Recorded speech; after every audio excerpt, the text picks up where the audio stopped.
மாதிரியே எனக்கு ஒரு ஃபீலு. அங்கே வரையும் உக்காந்துரு வரையும் ஜாலியாக இருந்தேன். அப்பா விஐபி, இப்போ நம்ம தான் முன்னாடி உக்காந்துருக்கோம் அப்படின்ட்டு. இது போட்ட உடனே ஏதோ ஒரு சுமையை கொடுத்துட்டாருன்னு நினைக்கிறேன் நான். ஆனால் இந்த 10 பேர் அனௌன்ஸ் பண்ணுற போது இங்கே இந்த பெல்ட் கொடுக்குறதுனால இல்லை, நாங்கள் எங்கள் டீமில் ஒரு 10 பேர் ஒரு நாள் வந்து பார்க்கில் உட்காந்து டிஸ்கஸ் பண்ணிகிட்டு இருந்தோம்.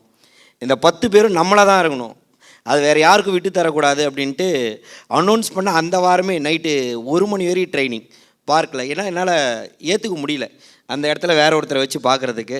இப்போயும் இந்த 6வது பிளேஸ் நான் வந்திருக்கிறேன். நான் வரதுக்கு முன்னாடி ஐயப்பனை நான் கொன்னுட்டேன். கேட்டு பாருங்கள், ஒவ்வொரு க்ளோசிங்லையும் கேட்டுகிட்டே இருப்பேன், பா இந்த 6 வாரத்தோடு இது முடியல தானே, ஏன்னா 12வது வாரம் இருக்குல்ல, ஏன்னா இந்த 6வது பொசிஷன் எனக்கு தேவையில்லை. நான் பிளான் பண்ணது செகண்டு. ஏன் செகண்டுன்னா, நான் என்ன குட்டிக்காரன் அடித்தாலும் ஃபஸ்ட்டு வர முடியாது, ஏன்னா அது எங்கால் ஒருத்தர் வந்துட்டார், அவர் தான். அதனால் எனக்கு இருக்கக்கூடிய வாய்ப்பை தான் நான் யோசிக்கணும், கரெக்டாக இல்லைங்களா? அப்போ என்ன முயற்சி பண்ணாலும் நமக்கு வர வேண்டிய இடம் செகண்டு. ஆனால் இங்கே 6வது தான் வந்திருக்கிறேன்.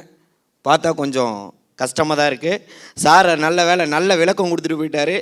இது 6 வாரத்தோட டைட்டில், 6 வாரத்துக்கான பொசிஷன். இன்னும் 6 வாரம் இருக்குது, கண்டிப்பாக ஒர்க் பண்ணுவோம். அந்த செகண்ட் எனக்கு தான். இந்த 10ல் என் டவுன்லைன் 2 பேர் இருக்காங்க, அவங்கள கொண்டு வந்து நிற்க வச்சு தான் போகிறேன். நீ வந்தா தானே சார், போட்டி என்றைக்குமே ஆரோக்கியமானது தான். ஓகே வாங்க மோதிடுவோம். வெளியே வரும்போது அடுத்த 12 வாரம் கழித்து யார் அங்கே வரா அப்படின்றது காம்படிஷனாக வச்சுக்கலாம். Sir thank you very much sir இதை கொடுத்ததுக்கு.